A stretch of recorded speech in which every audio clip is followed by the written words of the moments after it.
The thoughts, opinions, and general overall shades thrown on High at 9 News are those of the individual speakers and not those of High at 9 News, its audience, or its advertisers. The statements made do not constitute medical, legal, or financial advice, and for advice tailored to your specific situation, please consult with a licensed professional.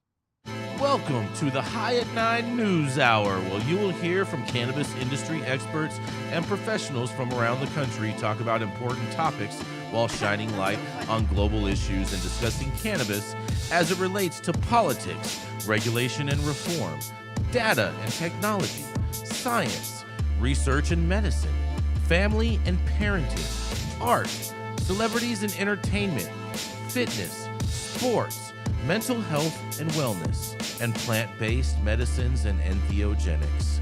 Together, we are building a stronger community, fighting the stigma and creating change.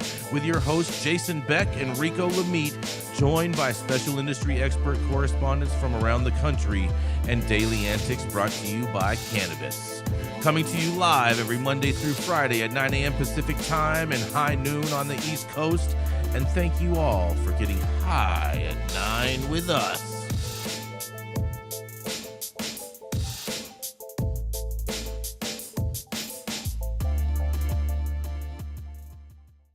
Good morning, everybody. That's right. It is Tuesday, April 23rd, and today is School Bus Driver Appreciation Day. I think every parent appreciates their school bus driver, taking their kids away from them so they don't have to watch them. It's also National Lost Dog Awareness Day, National Cherry Cheesecake Day, National Take a Chance Day, because otherwise entrepreneurials would have no entrepreneurial spirit. And it is also National Picnic Day. And finally, you'll love this, Todd. This is for you. Are you ready? Ready. National Talk Like Shakespeare Day, Todd. Be or not. That is the question. Yes.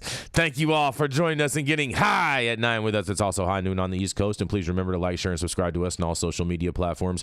You can look up above on your screen to see exactly where we live on the internet, just like we're Superman. And we are live every Monday through Friday on YouTube, Rumble, Twitch, Twitter, Instagram, Facebook, and on our very own website at www.highat9news.com.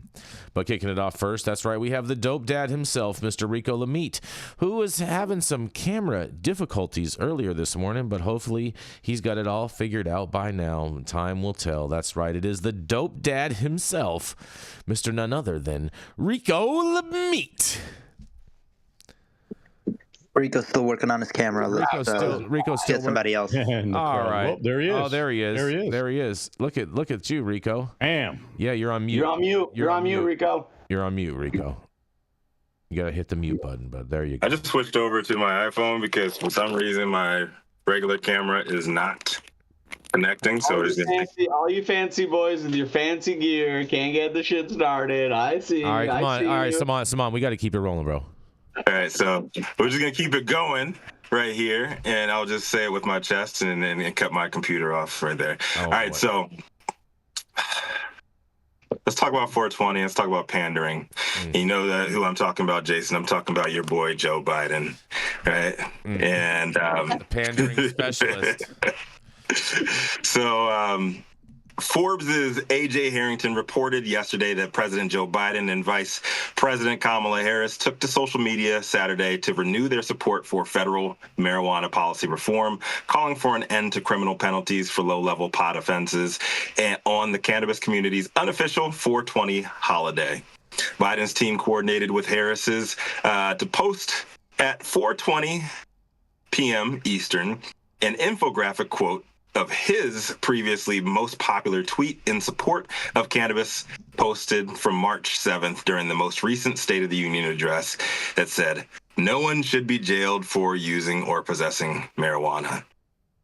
Biden did have a short updated message in the caption reading, "Sending people to prison just for possessing marijuana has upended too many lives and incarcerated people for conduct that many states no longer prohibit. It's time that we right these wrongs." Yes, it was pandering to the third degree. Posting about 420 at 4:20 p.m. on 420. Ha ha ha. He's a clever one, that Joe Biden. Compared to the original, the response to this tweet seemed rather muted. His State of the Union post earned over 16,000 retweets and 104 likes. This weekend's got under 7,000 retweets and only about 33,000 likes. The first tweet was covered by each and every notable news publication on Earth, but this weekend's, it was only covered by Marijuana Moment, Benzinga, Green State, and the Grio, which was the same article was reposted in AOL.com and Yahoo News. But that's about it. So what's changed? Harrington says the president also took advantage of the opportunity to call for changes in marijuana policy at the state level, writing that he's urging all governors to pardon prior state offenses of simple possession of marijuana. No one should be in federal prison solely due to possession of marijuana, and no one should be in a local jail or state prison for that reason either. Now, personally, I don't think Biden and Harris, quote unquote, urging governors or mayors to follow suit is enough. I believe that they've been playing with folks' emotions and, quite frankly, our lives for far way too long, and America's wised up to this bullshit lip service. Speaking out in support of cannabis reform during the State of the Union address, in my opinion, was far bigger news because it wasn't expected, and it was a big deal for him to raise the issue to a primetime non-cannabis crowd. Doing the same on 420, our holiday, on our time, we know what it is. Thanks for the performative gesture and all, but it's no different than receiving a Happy Kwanzaa Hallmark card from your white neighbors who didn't even think to grab one of them mahogany joints. You know what I'm saying? It's like right over there. You get the black cards for the black event. But I guess it is the thought that counts. But we all know that they could have done more. Just like I'd never expect my non-black neighbors to come over and celebrate Black Hanukkah with me and the fam and dashikis, I'm pretty sure we'll never get the full-throated push from two career-long prohibitionists either. But here's my question. If this weekend's 420 tweet was a flop in the grand scheme of things, will any subsequent tweets from the duo on cannabis reform even matter if they're not explicitly talking about descheduling, rescheduling, legalization, or highlighting specific policy changes that they would enact if reelected? I say no. I'm Rico Lamitte, the dopest dad on the street for High 9 News, and that's just my opinion. Let's hear it from the rest of the team. What do you guys think? I see what you did there with the black card, Rico. That was cute. You like that? You like that? That was pretty you cute. Like that? Yeah, that you was picking up one for down? It was very, very, I guess, cultural appropriation or whatever you want to call it. I mean, we can play the green card. I mean, I'll tell you what. With cannabis.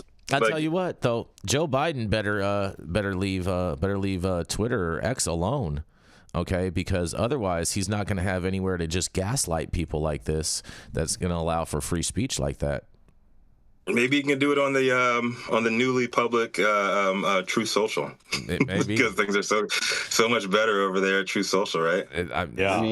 I mean, the reality is, guys, is that this article implies that anything Joe Biden and Kamala Harris does is valuable and important, and we should pay attention. Correct. They're not. They are using the green card. In fact, Rico, they're giving out green cards to way too many people just to get those votes locked in for 2024, baby. Oh man, all those illegal votes. All them votes, all those new voters coming into the country. Yeah. Get them registered quick. Yep. It's getting to the boy who cried wolf mode. Now, I feel like we're entering that arena. It's like, dude, like, stop talking about it and do something, or we're just gonna ignore you altogether. I mean, I started ignoring them a long time ago. I mean, I don't know who's been paying attention. I feel bad for the people in their party who are toting the line because it's getting worse, not better. It goes to what's happened with Democrats for a really long time. Because the Republicans don't beat them, the Democrats beat themselves. The Democrats That's right. find a way to shoot their foot every single time as if they were aiming for the big doe with a 50 caliber sniper rifle. And there they are once again, optics over outcomes, victory lap over real policy. And the American public, even those that lean blue, even those that are tried and true blue, even those that were raised in blue households, at some point understand that the level of ridiculous rhetoric is just that. And so it's painful for me to see, because at least they could be using the same old sorry talking points about we should be doing more, or there's more work to be done, or this is just the beginning of, or how about this?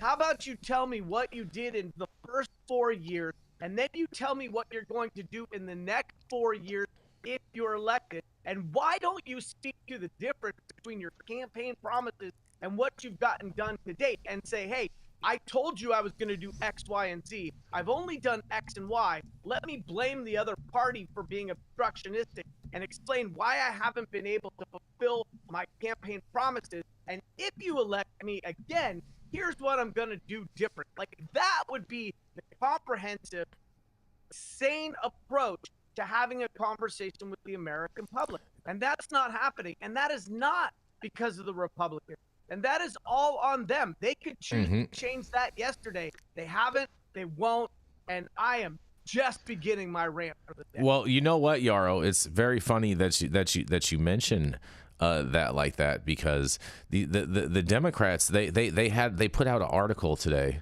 saying how if they're able to claim the House and claim the Senate, how they would get so much done for cannabis during that. And I'm just thinking, like, we've been there and we've done that, you guys.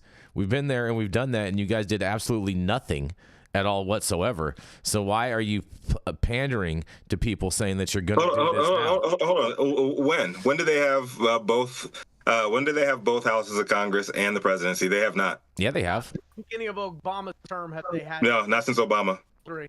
They've had it. No, they haven't, Jason. Like, we had a Republican president, and then since Biden's been in office, we've had at least one of the houses has been Republican. So that's false. I don't know. I'm not buying it. No. So there. Rico's They had him. fact check.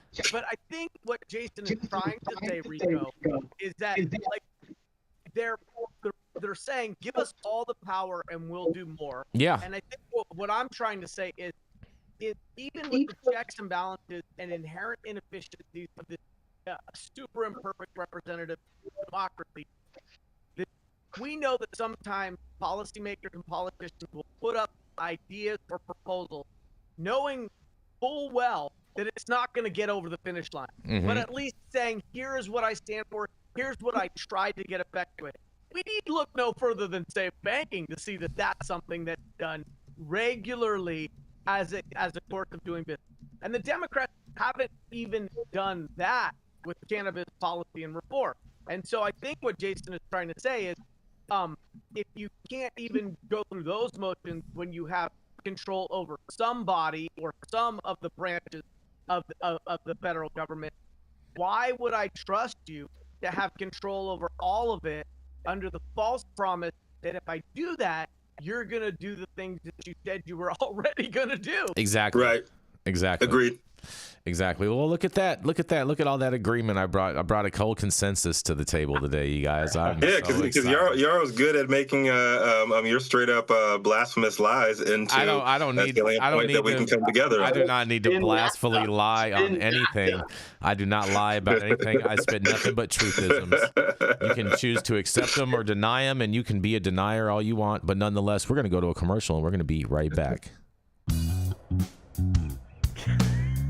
Oh man, that was weird. Hey, you America. Do I look like Sean Connery?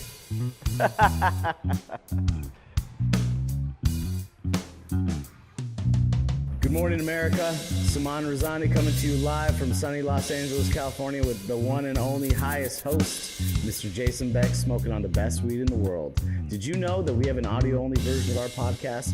You can find it on Apple, Google, Amazon, iHeartRadio, and Spotify. No excuses in 2024. If you haven't checked us out, check it out now. And also, check out what the Prophet's doing in 2024.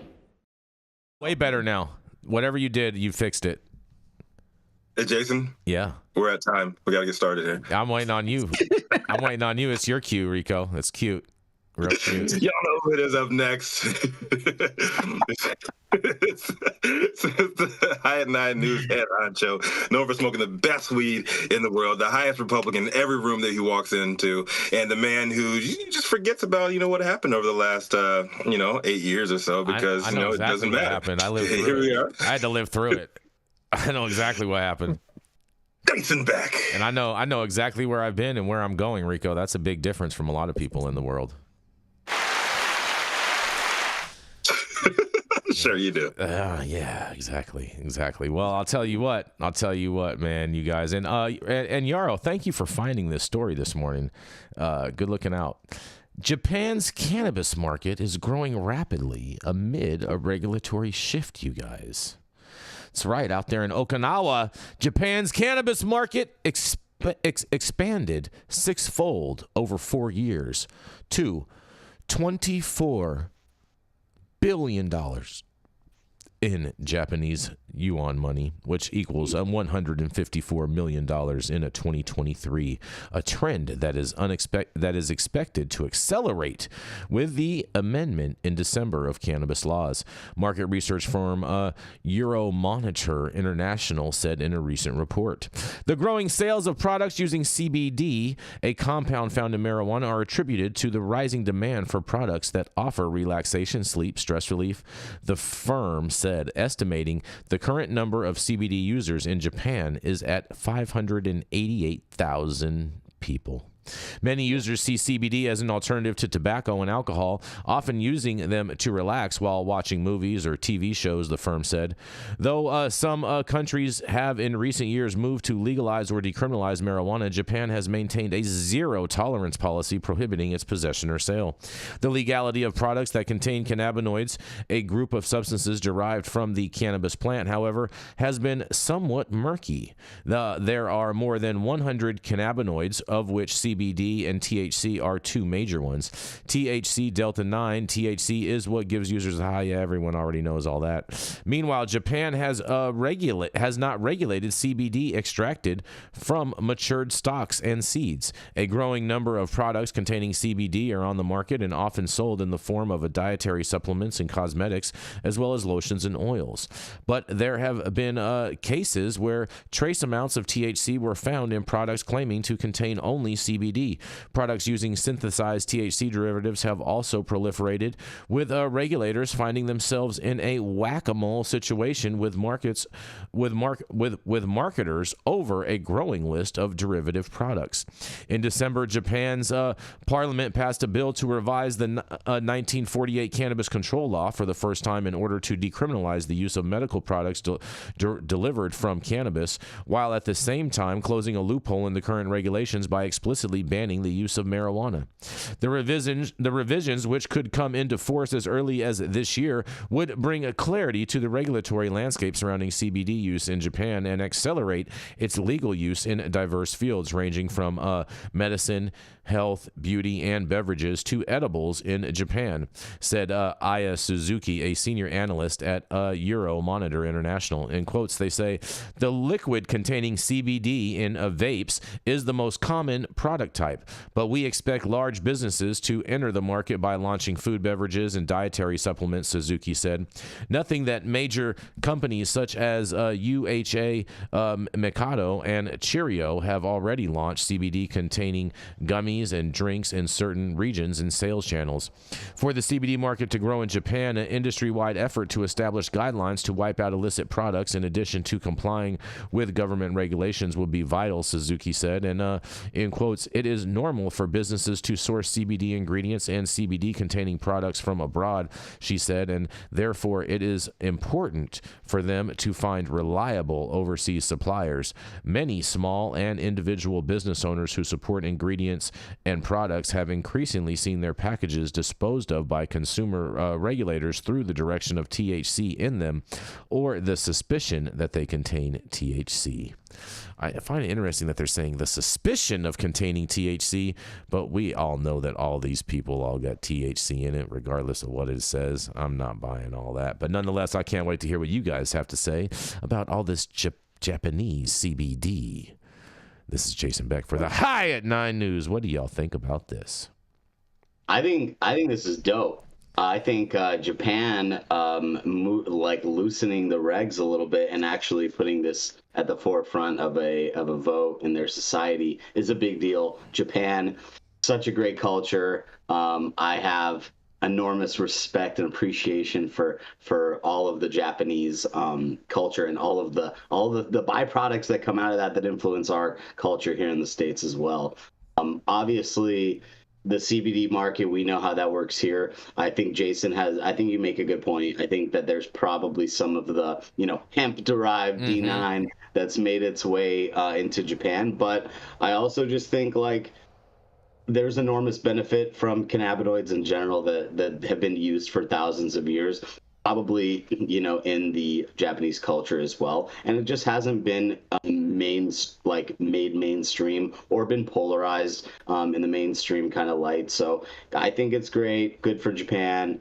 Let's go to Hokkaido and go snowboarding. Yeah. I feel like they need to come out with a gummy product that's like got like someone that's like hella paranoid and call it cannabinoid.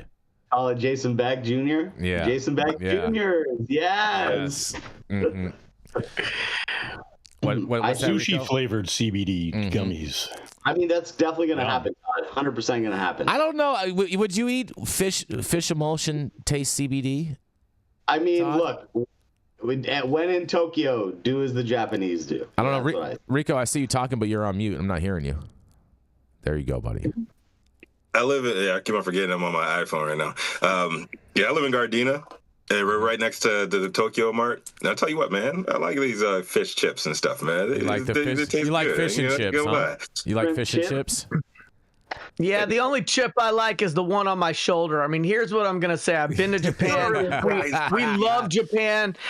I'm more for like a sushi sativa than a gummy that tastes like whale blubber. But as I blaster and blubber on myself, what I will say is that I think one of the biggest problems in terms of cannabis policy reform in Japan is the deeply steeped notion around honor and the lineages of samurai culture in public policy, because I think the stigma leaving cannabis use in Japan is a harder thing to overcome than in some countries. And for a long time, they were allowing CBD, but it had to come from the stalks, not the flowers. And that was a pretty impractical approach. I think that what's in stark contrast to that is the Japanese culture's deep affiliation with nature and plant medicine in general. And I think when there's a shift there, it's going to be really, really exciting, because what we know about Japanese culture, at least statistically, is they're not low in terms of alcohol consumption per capita, and they're also not low in terms of tobacco use per capita.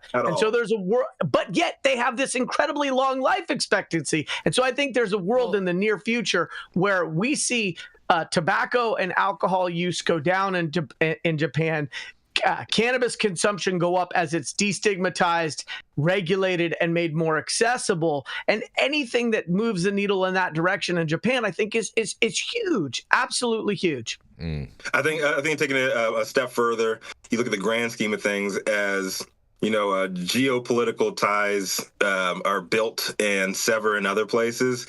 Japan's going to be aligning itself more on the economic side with America, right? That big meeting that Joe Biden had this past weekend, as we separate, China, North Korea, and Russia, like Japan's going to be leaning more towards America once again. And I think that the more that America verbalizes its support of cannabis reform, I think Japan's going to slowly follow suit. Interesting. I think it makes sense economically. You think it makes sense economically? Yep. And it also opens up the door for all of Asia, and all of the other Asian countries who usually follow Japan. Yes. I think we should. And I mean, Thailand's already teed up to supply all of that market, so it's makes sense. I think we should make CBD infused chopstick tips. Saman.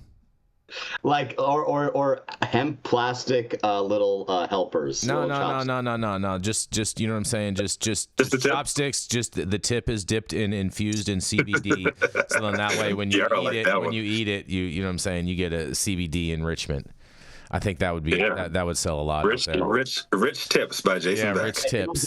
It'll definitely be a CBD tea that goes Top crushes tips. it. Enriched tips. Cannabidiol tips. Enriched. I mean, if we're going to get way ahead of ourselves, I envision a future, hopefully it's not 50 years from now, where Japanese innovation, which is prevalent everywhere else, could be represented in the evolution of cannabis genetics and the expression of amazing flower. I mean, I can't think of a single industry where Japan hasn't come in and done better, faster, cheaper, more durable, you name it, with the exception of Germany. Automotive. I mean, Automotive. Japan is a manufacturing and engineering powerhouse. Germans got and it. so what would it look like in terms of some of the ag tech and other uncovered value opportunities that Japan can present on the world stage when it comes to controlled environment ag, genetic innovation? I mean, what happens when all of a sudden they are really standing both feet planted, all pun intended, and saying, yes, we're here internationally, we're here to claim our opportunities in regulated cannabis and to add our mark and make our stamp. So you're telling me, Yarrow, that Yamaha and Suzuki make better vehicles than BMW? When it comes to motorcycles, You said except for ATVs. Germany. Let me tell you about BMW. You know why that thing is a blue and white symbol? It's because It's it a represented helicopter. the It's a spinning helicopter. of the airplane No, BMW of the blue and white of the sky. And those were the airplanes that bombed the heck out of us. Now, I know Japan did too. BMW but they started got making nuked and helicopters. Germany didn't.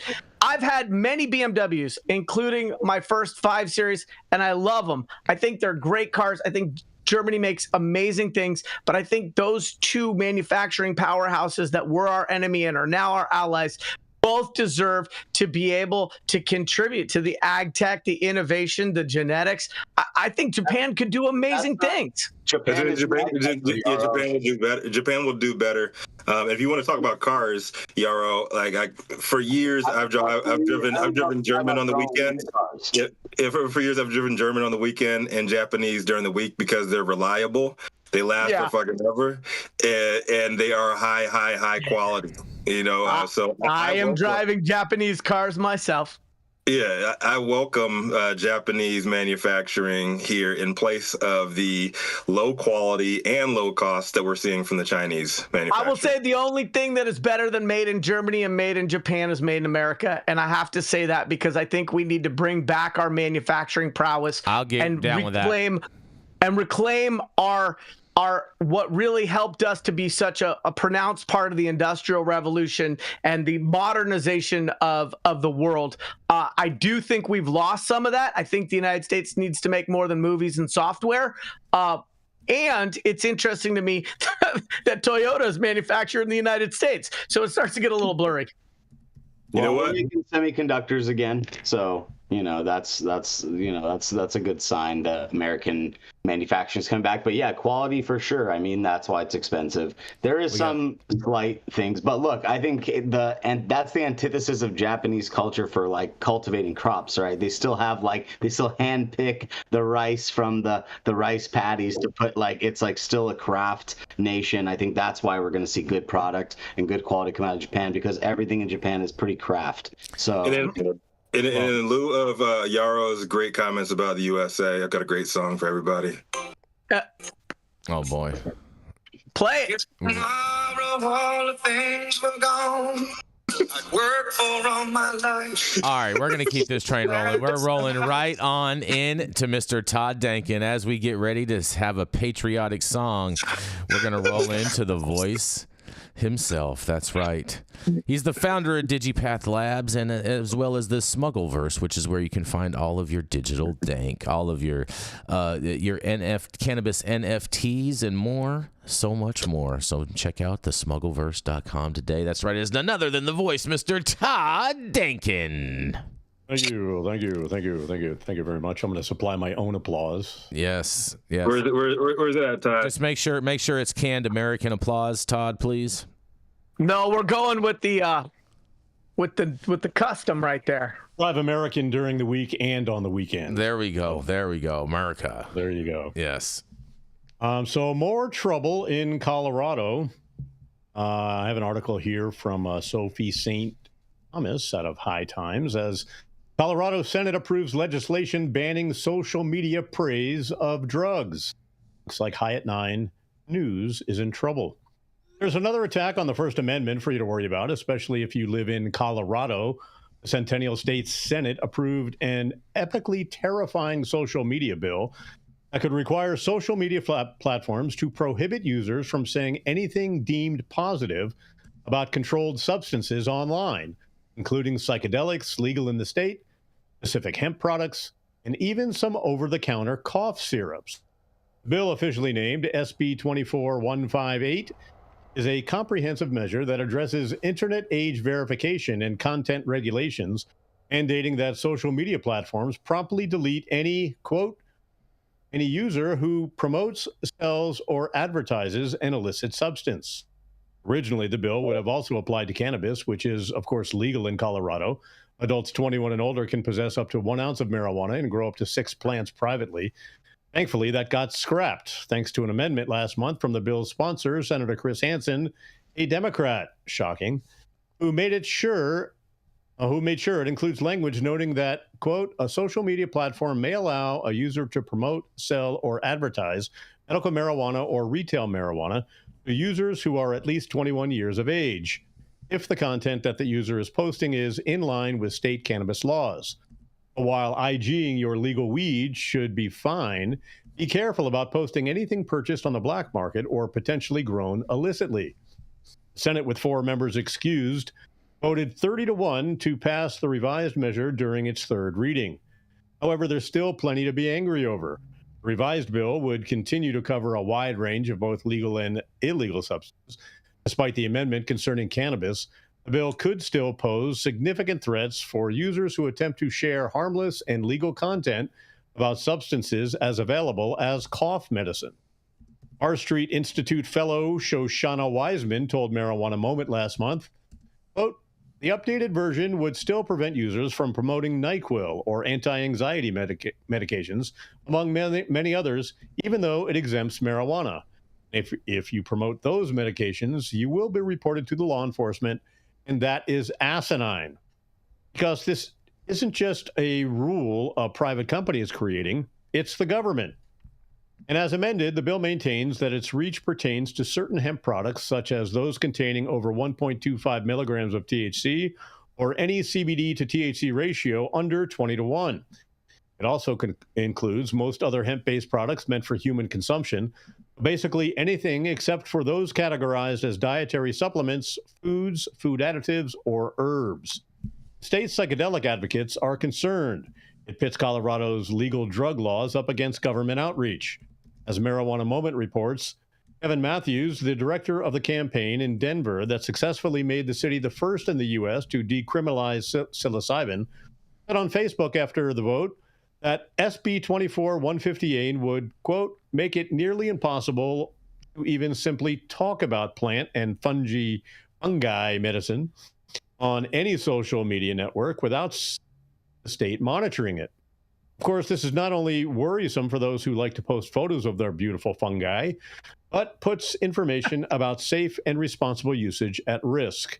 Once again, an attempt to regulate and restrict will end up making substances that would usually be very safe and beneficial more dangerous than if people were just let be.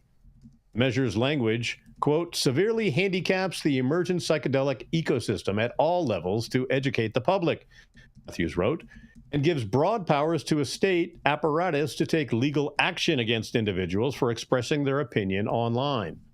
Under the proposed legislation, social media companies would need to revise their policies and make them publicly available by July 1st, 2025.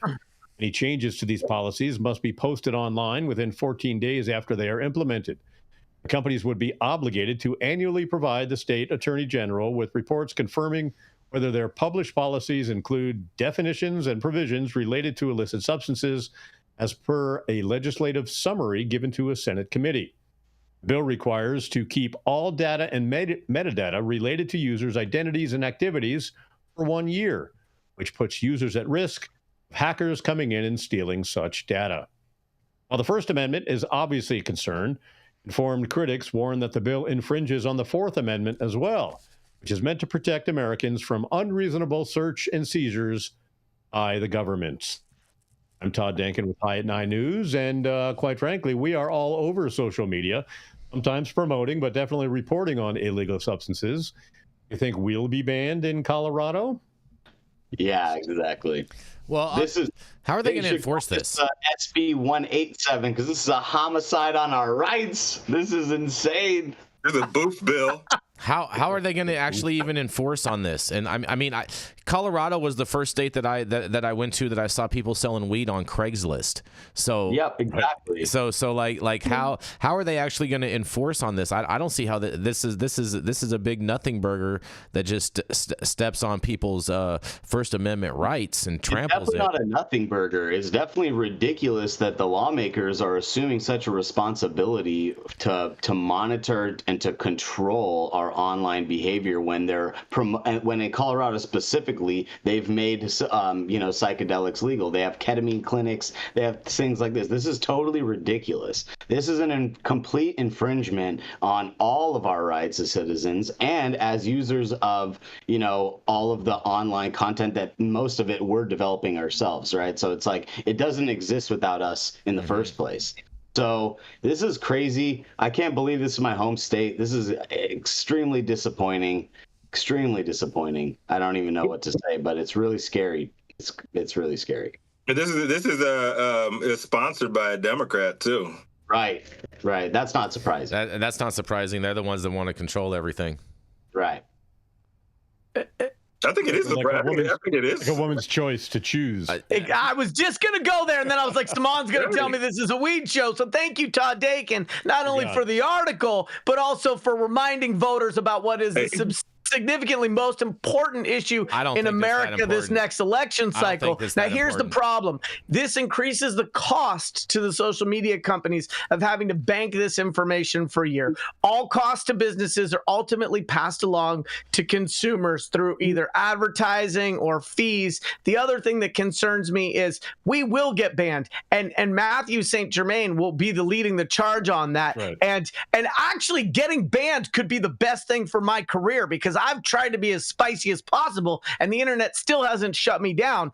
I think that what we're really looking at here is something that is ultimately going to get rolled back. Technology companies tend to be well-financed. They're going to just lawyer up. This thing is going to get stuck in some sort of temporary injunction for 18 months. Eventually, it'll get overturned. Somebody will talk about freedom of speech and blah, blah, blah, blah, blah. Yep. But I think behind the bastardization of this bill, there was a legitimately noble intention, which is, I think we can all agree that social media is ruining children and their access to things they shouldn't have access to, whether it's pedophiles or snuff films or DMT pens on Telegram. It's really clear that we do need to figure out ways in this new paradigm to protect the munchkins against new threats. How about be a parent? How about be a parent? Yeah, I'm glad you said it, Saman, before I did. I think this all lays on the parents. Like I grew up in part of my childhood was in Germany,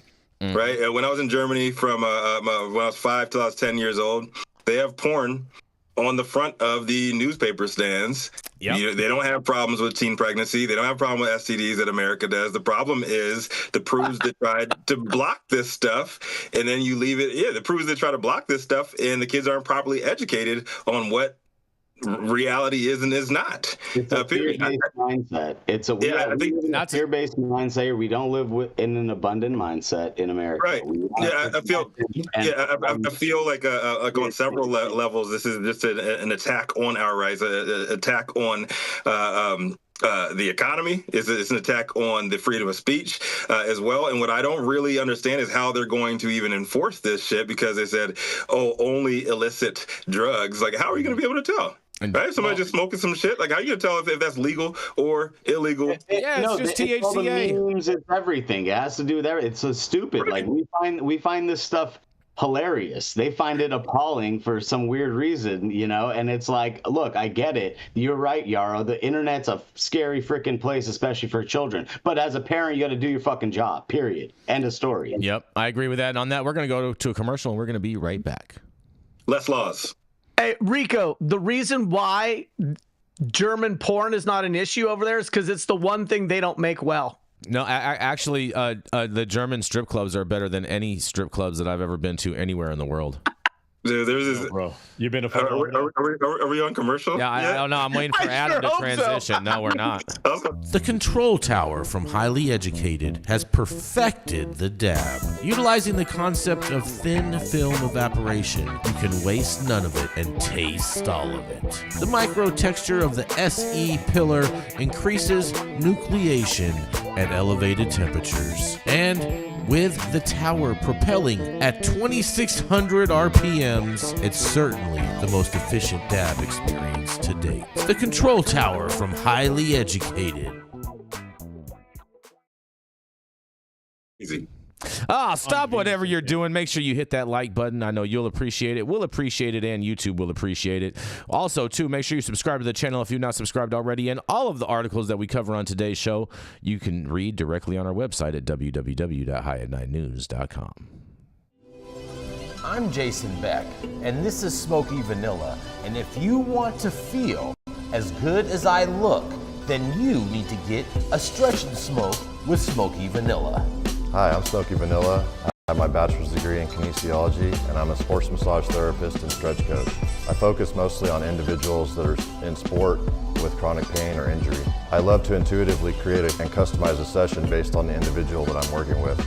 We'll go over a few postural assessments, work together to create a wellness journey based on the health history, past injuries, or anything still affecting you today. And we'll get you back on your feet right away with less pain.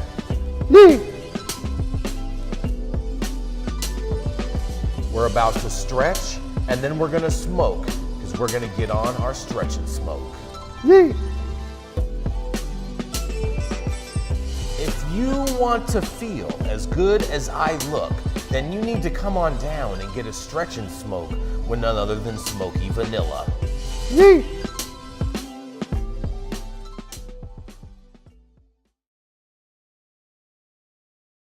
I bet. All right, y'all. Everyone's dream. This fellow dope dad's a 15-year industry vet, award-winning solvent extraction pioneer, and he's currently working on getting menopausal women to say hello Again. and hi again. Yeah. Y'all know who it is, Saman Razani. Yeah. Oh, I'm on Saman, you. there Okay. you go. There Thank you go, Saman. Appreciate that, Rico. Thank you, everybody, for tuning in today. All the fellow dope parents out there taking care of business, standing on business. Okay, this is a story out of our northern neighbors, Canada, and specifically in British Columbia. There's another perpetration on rights happening for our Canadian neighbors, and hopefully they get it sorted out. This article comes to us today, and it's the Canadian Press reporting. The head of a BC cannabis growers group says the city of Vancouver's choice to discourage instead of sanction a marijuana celebration over the weekend was a costly missed opportunity. The BC Craft Farmers Co-op says the city should rethink its approach to 420 celebrations and sanctions what could be an international cannabis tourism event. Co-op President Tara Kirkpatrick says the city erected barriers around Sunset Beach and had police target vendors at an unsanctioned celebration over the weekend, instead of authorizing a professionally run special event, similar to the annual Pride Parade. Previous celebrations in Vancouver on April 20th, considered the day to celebrate smoking cannabis, have drawn tens of thousands of people, caused traffic gridlock, and expensive damage to the city parks. However, Kirkpatrick says such an event could generate millions in tourism revenue for the province, which could cash in on BC's rich cannabis culture and reputation as a place with legendary craft cannabis farmers. Vancouver's Parks Board had temporary fences put up and closed washrooms and parking lots on Saturday as a way to mitigate what it said was a non-sanctioned cannabis protest event. The group says Vancouver could have followed in the footsteps of city of Prince George, which held a permitted cannabis summit over the weekend, attended by thousands, including the city's mayor. And it's a short story today, but this is just sad. This is sad. Vancouver's such a cool city, and cannabis is pretty prominent there historically. I wonder what they're thinking. I wonder if any of our guests on the show or any of our people watching in the chat have any knowledge of 420 events in Canada and could shed some color for us. But that's Saman Razani reporting for High at Night News. Hopefully Vancouver gets it together. What do you guys think? They think they stopped anybody from smoking weed on 420 because they closed the washrooms? Mm-hmm. Like, what the fuck? I mean, oh, Canada. I will say this. I will say this. If I was going to go to Canada, I would. Vancouver is probably one of the best places to go. Maybe also to Montreal or Toronto. But I think all the rest of it, you know what I mean? Like, but Vancouver is a fantastic city to visit and be at. Not to mention, too, Vancouver, I'm not sure if it still is, but back in the day, there's more Playboy Playmates that came out of Vancouver than any other city in the world. Well, that's an interesting fact. Mm-hmm. Where'd you get that from? It's the internet. I used to trip out when I go up there. I'd be like, oh, my God, this is like L.A. of the North. Well, it sounds like this enforcement action or this discouragement, they took their cues from Australia, which we covered a couple days ago, and their arresting of those 36 out of 250 attendees at a safe access 420 celebration. I think they need to call people like Brian Applegarth and start understanding the conversations related to cannabis tourism.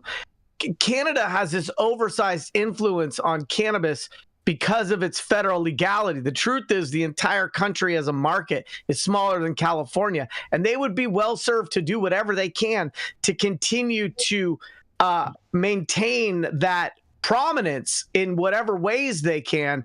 And so this is doesn't really make a lot of sense. I'm not sure what other types of events they would have felt would have been impacted by this event, but like closing off beaches, like no.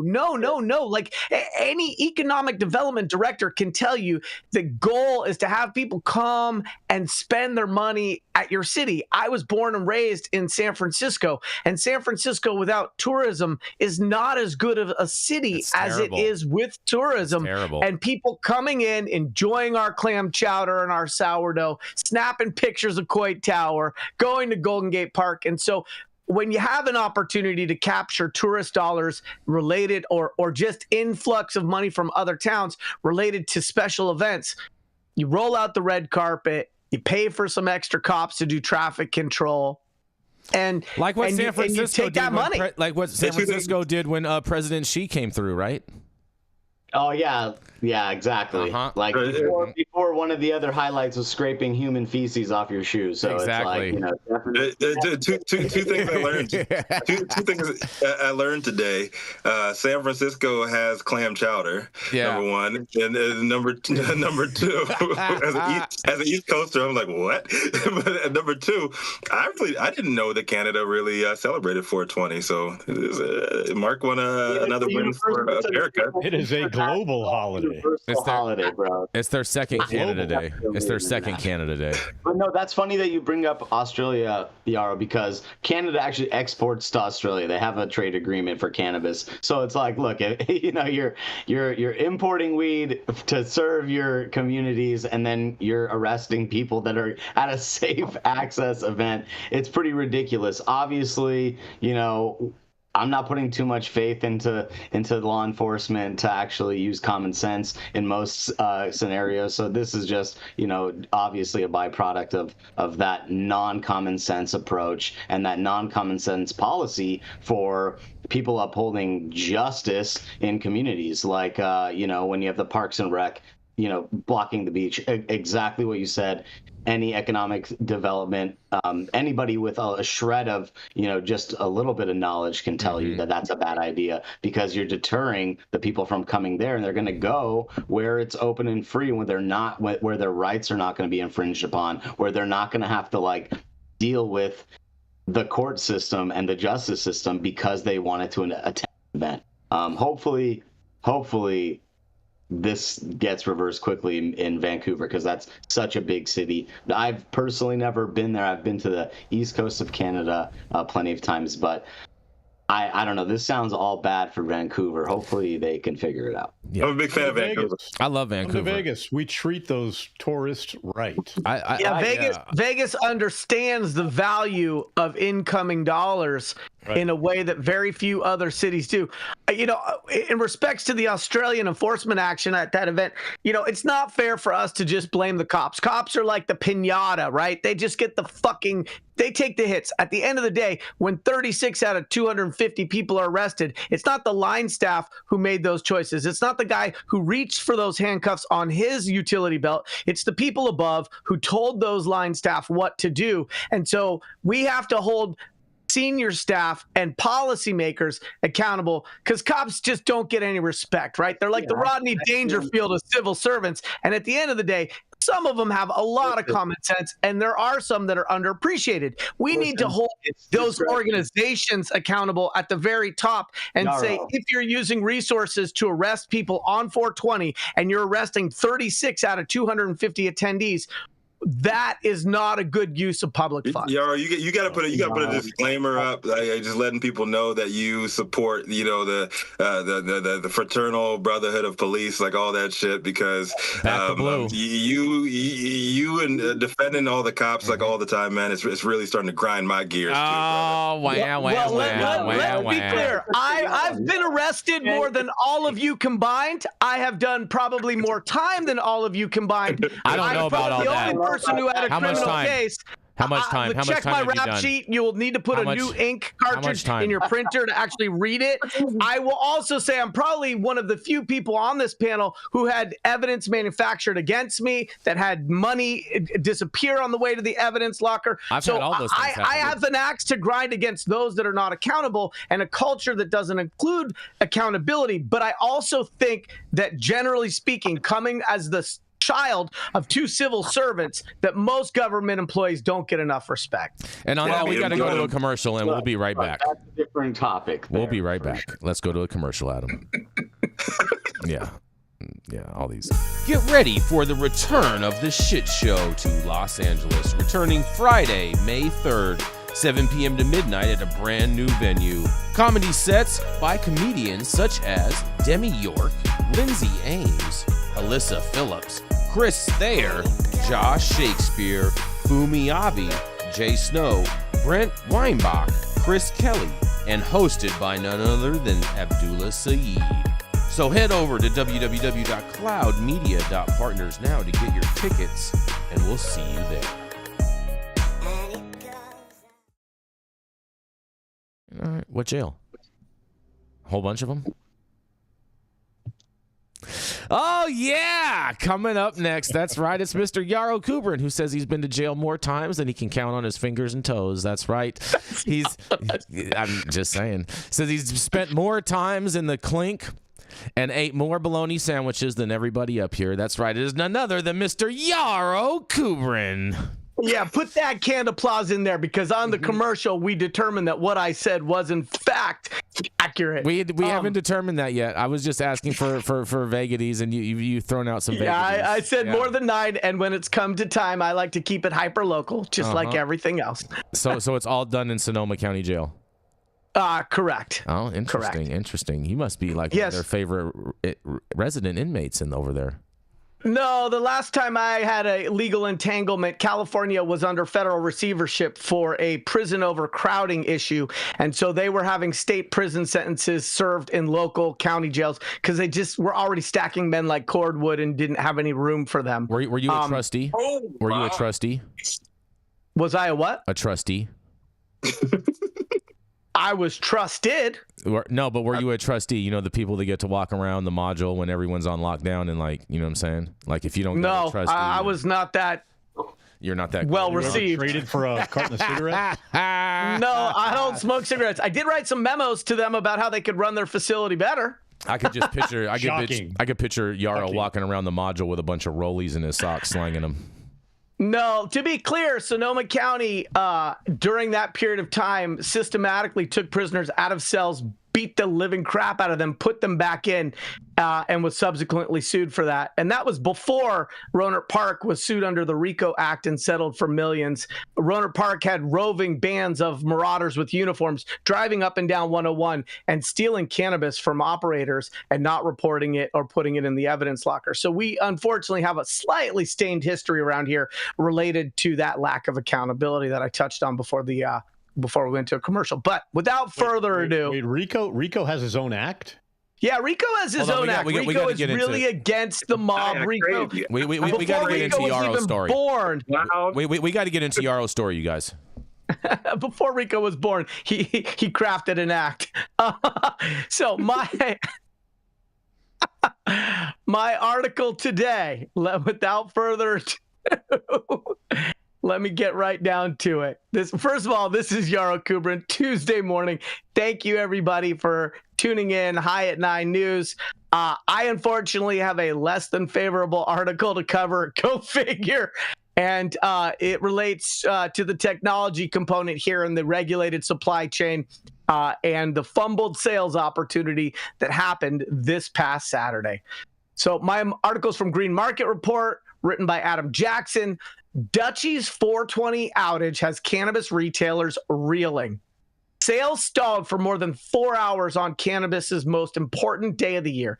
Dutchie is on damage control duties this week following yet another malfunction on the busiest cannabis sales day of the year. The Bend, Oregon-based cannabis point-of-sale and e-commerce platform saw widespread outages on April 20th for the third year in a row.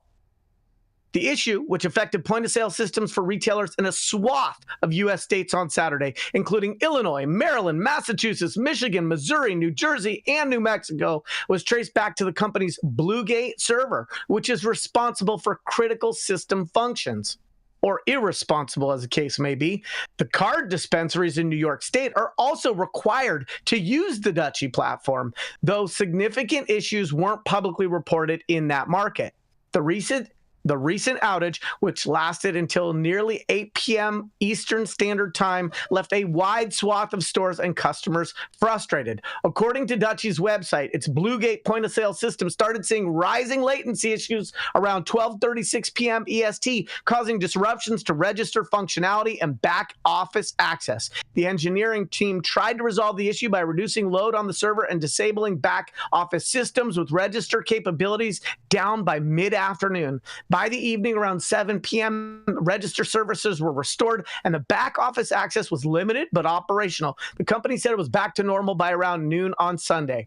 Retailers reported huge losses and canceled pre-orders due to the outage. Bloom Brothers, a Massachusetts-based retailer, reported losses of around $25,000 during the 4.5 hours that the Dutchie system was down. Co-owner and CEO Nathan Gerard said that the shop pays Dutchie about $1,500 per quarter for e-commerce services and another $1,500 per quarter for back-end services. The total annual cost for these services is around $12,000, which equals the cost of about 2 years of Dutchie services, he added. While Dutchie offered credit to customers based on a formula for losses last year, some retailers, including Gerard, are hesitant to accept the offer a second time given the high annual cost of the platform. Even if Dutchie offered me the next 2 years for free, I would still have to go elsewhere because F me once, shame on you. F me twice, shame on me. The third time, and I'm an idiot for thinking they would even give a crap about a partner who has been with them for 4 years, he wrote on a LinkedIn post. Maryland-based Curio Wellness estimated a loss of approximately $80,000 in sales and nearly 1,000 canceled pre-orders, its co-founder Wendy Broffin said in an email statement. In addition to lost online orders and lower revenue, a POS system failure on a Black Friday-like shopping day can be disastrous for everyone involved, causing long transaction times and wait times. Some online who work at dispensaries said they were manually recording transactions on scratches of paper.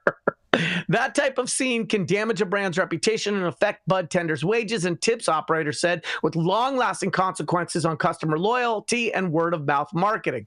How many other bud tenders missed out on hundreds of tips today due to Dutchie? One anonymous worker posted on Reddit over the weekend. According to the user, Dutchie's system was down for more than 6 hours, forcing the dispensary to turn away hundreds of customers and limiting transactions to just 2 per hour. The outage provided an opening for competing point-of-sale providers to attract Dutchie's disgruntled customers. Dutchie makes up 34.5% of the market, with BioTrack, All Leaves, and FlowHub following behind, according to Cannabis Media. We had another smooth 420 here at BioTrack All Leaves and are here to help people interested in alternative tech, John Jacobs wrote in a soliciting LinkedIn post.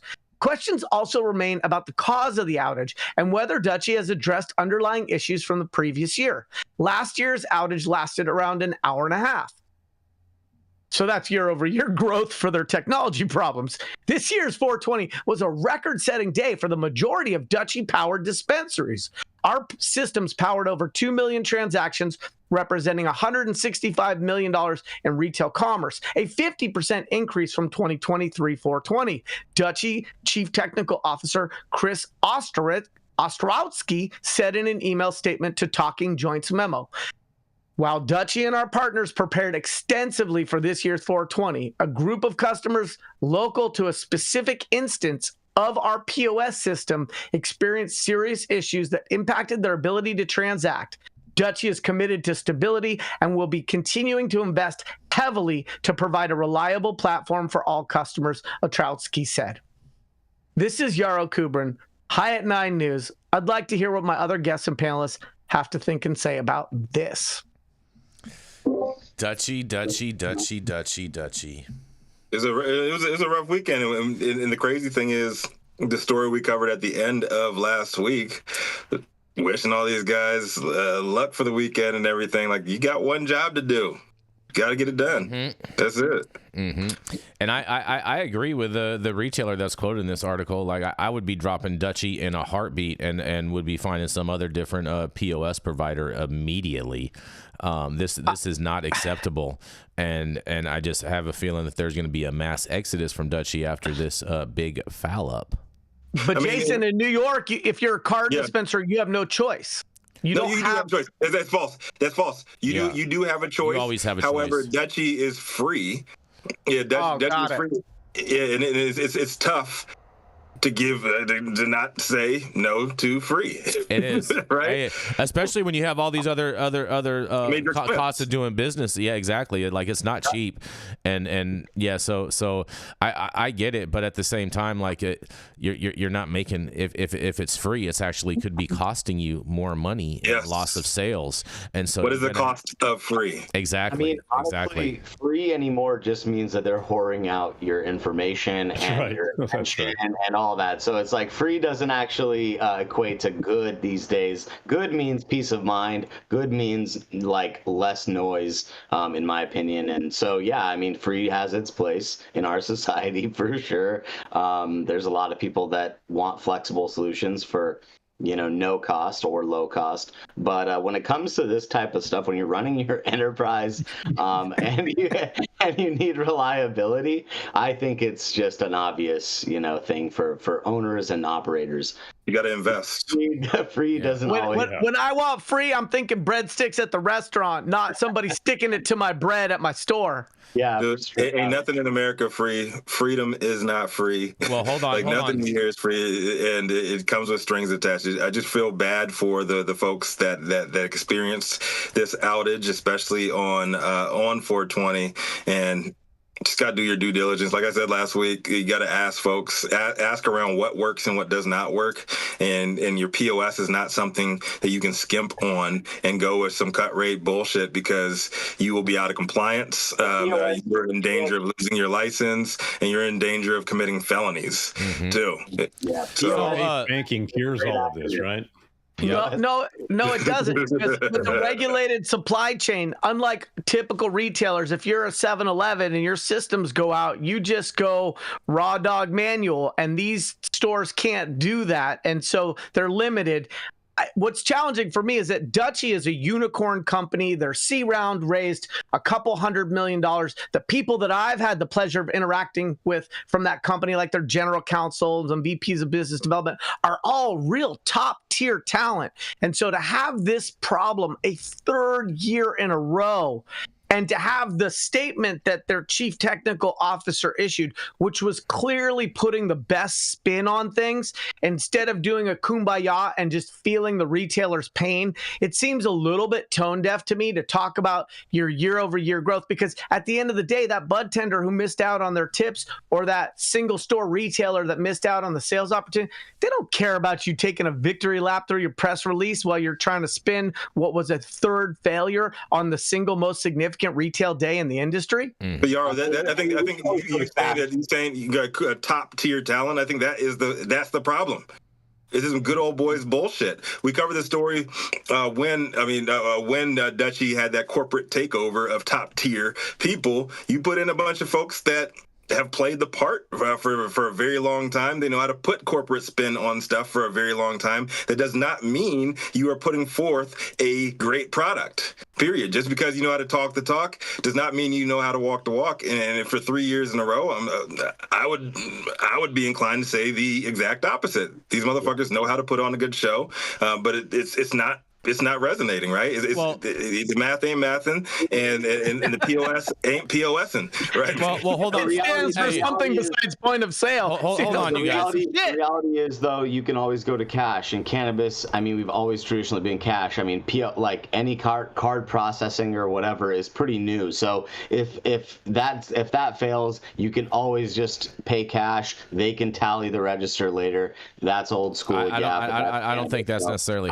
how it always works out there in some of these states. I mean, I'm saying. I mean, if your systems go down, you can always take cash and keep a paper log. They might not be able to. It might be too entrenched. Old school. That's how cannabis can be done too. It could be too entrenched with all their track and trace and all this, bro. Who keeps cash anymore? Yeah, you might not have a competent enough staff to be able to conduct business like that. Anybody that's operating a dispensary has had to do this before. No, that's not true. I don't believe that. I don't believe that for a second. Maybe people that have had a dispensary for a number of years, yes, but as far as like if you're a brand new dispensary, you've never experienced this. You don't have to do it at the moment. So it makes it easy, sure. But nonetheless, there was a couple tweets that were also included in your article, or X's.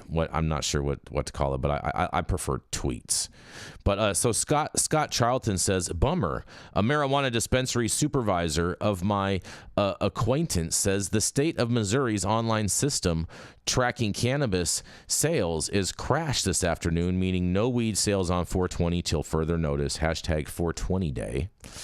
Oh my God! Yeah. Do we have anybody from Missouri that can confirm? Hold on. Let me finish these tweets. At lighter_thief says, our point of sale system went down on the biggest year at work. We couldn't move any products today. People left empty-handed on our national holiday. 85% of cannabis stores in the state use this POS system too. Somebody at Dutchie's getting fired, he says. And at Earth to Alaska says, not one of the most popular cannabis POS systems in Oregon going down on 420 and making it so no one can buy weed. So it sounds like this happened all across the country, you guys, in regards to people losing out on their access of sales. I guess POS is not point of sale, but piece of shit. I would agree with you on that. And I think there's many retailers. But we're going to roll right into our final story of the day. And this final story of the day, you guys, instead of me reading it, we have the actual video of the story to play for you guys. I think you guys will find this highly, highly, highly amusing. I think this is a very funny story. This is basically, I think we should start a new segment of what not to do on 420, and I think this would take that cake. Oh my God. Yeah, here we go. Never seen before. A love triangle, a man, a woman, and their bag of weed. It all starts with a car chase.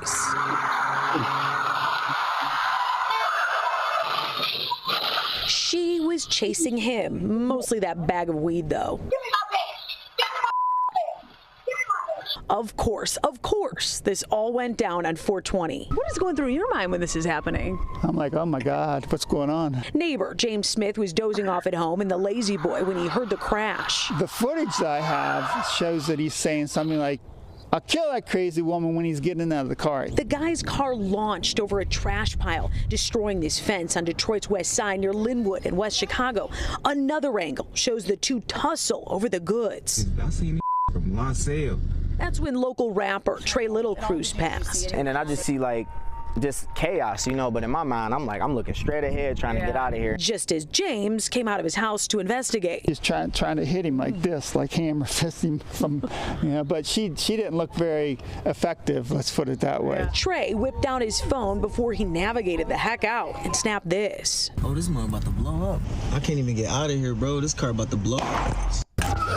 James might be new here, but he knows the sound of a gunshot. And he just basically said, get back, and he just fired at the ground. One shot. Wow. That was it, just one shot. And after that, everybody that was out here on the street, because there are about 5-6 people out here on the street, everybody just kind of backed away. All I heard was boom, boom. Yeah. And then somebody said, like, bro, this ain't GTA. In my mind, when I'm playing the game, that's what happened with the cars, and they flipped up. The shooter ran off, and she got back in her car, drove off. No word on who ended up with the bag. Thankfully, no one was hurt. Now, Detroit police are taking this one very seriously. As of Monday afternoon, the man who fired that shot is in police custody. They're still looking for that second suspect. Jessica Dupnack on The Edge.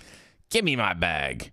Give me my bag. Yeah, now, I wonder, wild. is she talking about her bag of weed, or is she actually talking about like her purse, like her handbag? The bag could have been in the bag. Who knows? Dude, she must have been on that white Gucci, huh? Hey, you know what I'm saying? Detroit, the D. Hey, that must have been like some super exotic weed, like you know, one of the only, you know. It was a spray pack. Let's be real. It was a spray pack. It wasn't that it was all she had. That's what it was. It's probably it's probably THCA. Yeah, I'm with Todd. It was probably like her only bag of weed. That was her 420 smoke. Turp bake. Spray packs. I don't know, man. Shout out to Detroit. I mean, I mean, don't you think that's a little excessive though? All this racing around like that for a little bag of weed like that. It must have been some good weed. That's what I'm saying. Like, how could this happen? Like, maybe it was a big bag of weed. Maybe it was like a couple peas or something. You never know anybody's situation. That's all I'm gonna say. You never know. Those anger issues are sexy. We're here to speculate on that. We're here to speculate on that, though, Rico, on what the situation is. If she had her bag, maybe she wouldn't have been so hyped up like that. You know what I'm saying? Was that a Tesla? No, I don't think either of those were Teslas, bro. I think that car ran on hemp fuel. I don't know.